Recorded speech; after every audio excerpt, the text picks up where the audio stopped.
kausi bakota motema ye soki oyo kilo yembo esengo libala.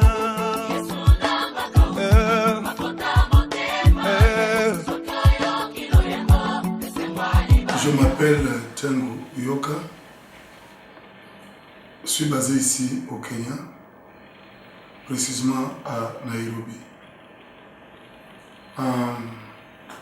En voyant ce qui se passe au pays, en voyant ce qui se passe à l'étranger avec nos frères de la diaspora et tout ça, en voyant ce qui se passe dans le média, il m'a plu de commencer quelque chose qu'on appelle les Congolais et le patriotisme. Le Congolais et le patriotisme est vraiment important parce que c'est une idéologie que j'ai conçue pour apprendre un peu à nos frères comment vivre tout ça. Au monde, par exemple, le Congolais, Natamboli na mokili mobimba, j'étais partout au monde. J'ai sillonné un peu partout aux États-Unis, en Europe, un peu partout là. Plusieurs pays d'Afrique, plusieurs pays d'Europe et tout ça. Je n'ai jamais vu un peuple comme le Congolais. Le Lengue, Bandeko, à Congolais, parce qu'on utilisait social media. Et ça sonne. Puis ce bateau, tous vivent dans l'étranger, parfois, nous sommes des grands responsables ici, à l'étranger. Bon, les gens se demandent si réellement, tout ça, tout ça, totalement différent, donc, on comprend ce qui se passe au juste avec nous, les Congolais. Patriotisme est très important. Patriotisme, c'est-à-dire Moutou azala loyal d'abord na pays. Kozala loyal na pays na. Kolinga mboka na yo. Linga pays na yo. Patriotisme, c'est-à-dire Moutou azali intègre. Moutou azali vraiment loyal na pays na yo. Moutou a sacrifié, Moutou a kufa pona mboka. Patriotisme. Tobimaki, toyena ba étranger. Alors na ba étranger c'est que tozali chaque fois. Toza ko bondela pona Congo. Et loko moke tozozwa. Tozoma mango na mboka. Kotonga par-ci par-là. Tongi na Balumbashi, tongi na ba Kinshasa, tout ça. Moke loko la contribution à biso pour la reconstruction. Mais ce qui totali le lenge bande comme ça comment comporter et c'est le cambo au cambo. Okomona Congolais toza ko fingana. Devant médias ya monde bazo tala biso. Oso finga ndeko na yo, oso finga maloba mabe. Parfois omoni mokonzi ya mboka. Soki mutu asiaka mokonzi ya mboka ata soki toza s'opposer na ye. Mais il faut que ça l'opposition soit quand même de la manière civilisée. Il faut que ça l'opposition c'est pas ça. Je pense que surtout le démocratie, surtout le que bon, tout ça la politique, tout ça, il faut que ça la démocratie vous allez baser l'écolo ya makambo ba argument sur ce qui est fait.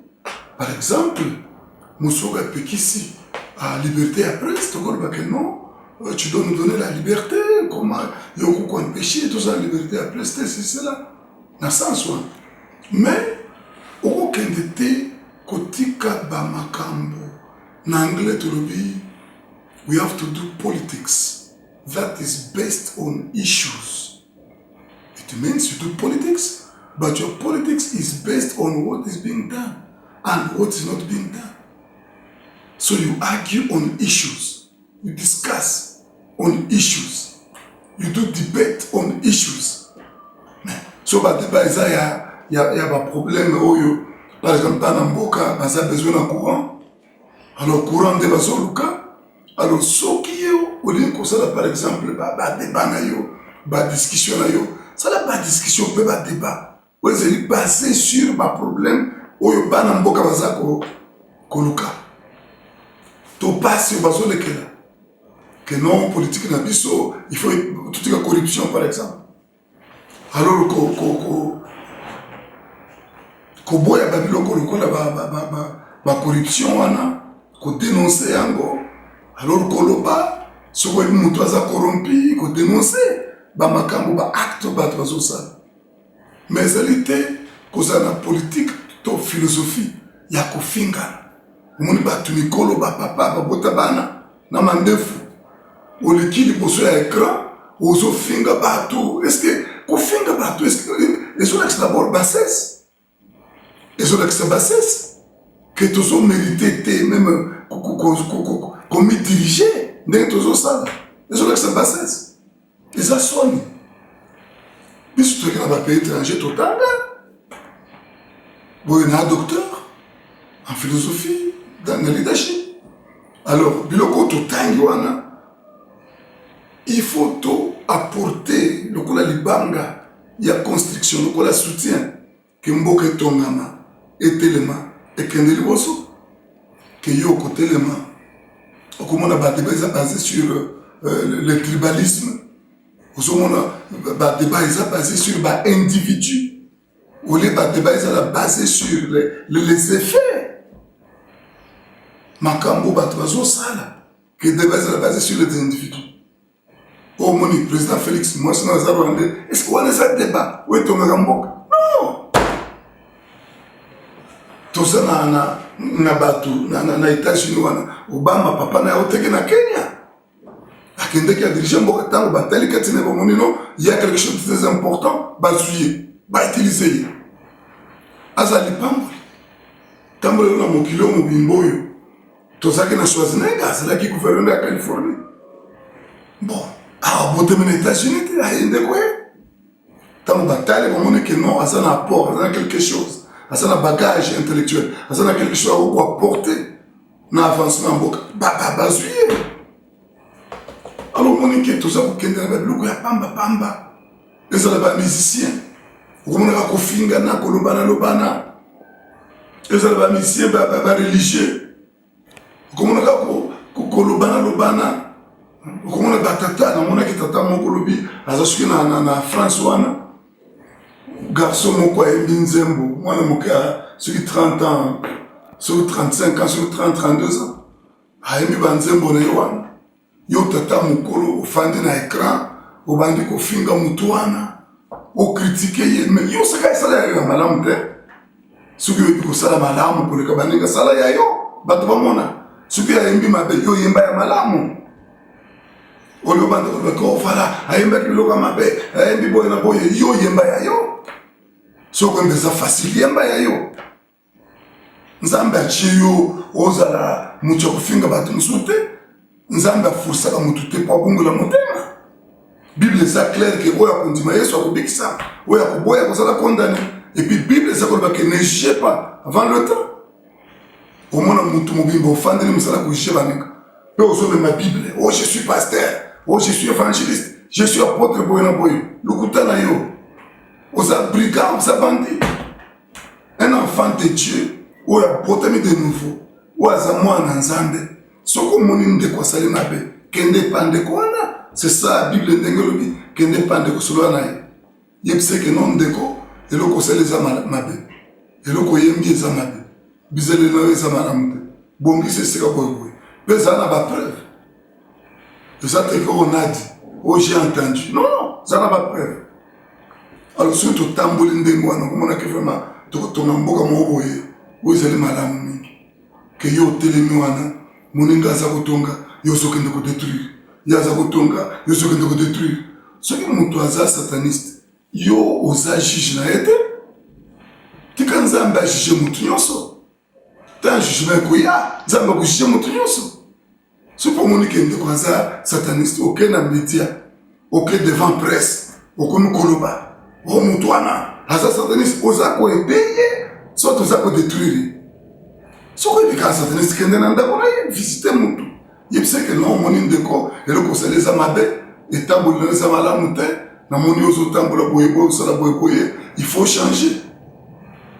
Alors okomona ke okwede ndeko soki mpe aboyi zwa moto mosusu ya mibale bokende solo na ndeko sunga ye okomona ke okwede ndeko plutôt ke makambo ya bilobaloba makambo ya mabe bilobaloba ezala bachrétien ezala bapasteur boleka na télévision okomi kosala badébat bozokomi détruire bino na bino devant par exemple bapaye bazotala bino bato bozolobake boza banganga nzambe bino bato bozolobake bozotelelwa na nzambe bozoyokana te bozakomi détruire bozakomi panza oyo ozoloba solo te oboye na boye sur des points doctrinaux eza soni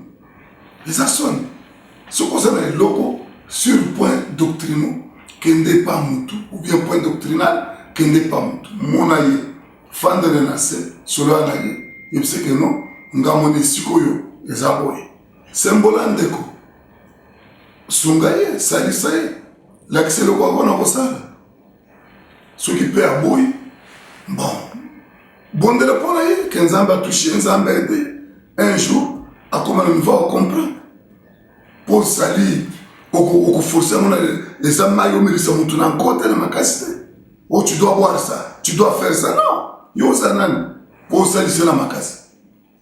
Alors comportement bacongolais parfois nous autres ça laisse trop à désirer. ezosala parfois ezosala soni parfois ezopesa mpe kanda totambola lokola bato toluka dignité na biso lokola bato ezonga tozala bato basala dignité eza te yo koleka na media mosala kofinga bato kodenigre bato mosusu kotiola bato koloba balangage mabe c'est ça la politique réellement wana eza politique te et puis bato bazosoutenir biloko ya ndenge wana eza mabe eza malamu te todénonce bato wana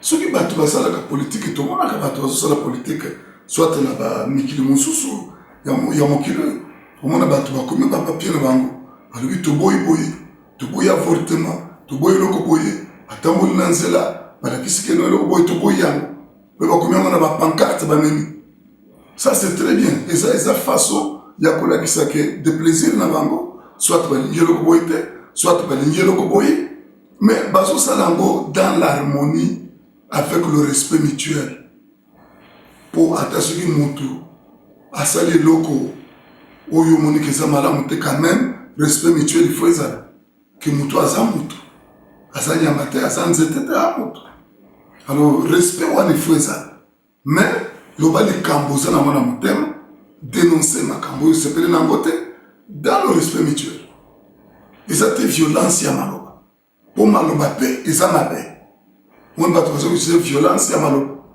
batise munduki te me maloba omoni maloba wana eza kodivise bato ezokabola bakongole maloba ezocrée tribalisme biloko ya ndenge wana eza bien te eza makambo mabe nde yango wana na bandi programme oyo lelo ezali le combien na calendrier na ngai awa lelo eza lundi c'est le 27 mai 2019 na bandi programme oyo nazobenga yango les Congolais et le patriotisme na obanda kosala émission oyo souvent je l'ai fait direct de mon bureau il faut toyeba quand même que non nous devons changer nous devons commencer à agir comme des hommes civilisés bato oyo quand même baza instruit bato bayebi eloko nini bazosala plutôt que tozala soki ofungoli kaka media parfois okangi matoi oke na internet biloko ozoyoka eza ya kokama pourquoi pas te bokokoya na makambo ya bien internet oyo ekokomema bacongolais ensemble oyo ekokomema kokonscientize bacongolais mpona koparticipe na reconstruction ya mboka na biso kosangisa mabota kosangisa bafamille oyo epanzana kokamata tribalisme kotia yango pembeni kodenonse yango kobenda bato liboke moko ozomona sikoyo alors soki toza na makambo ya kotangisa tozotangisa mpe bato na mwa politesse alors komonaki kongo kozala bien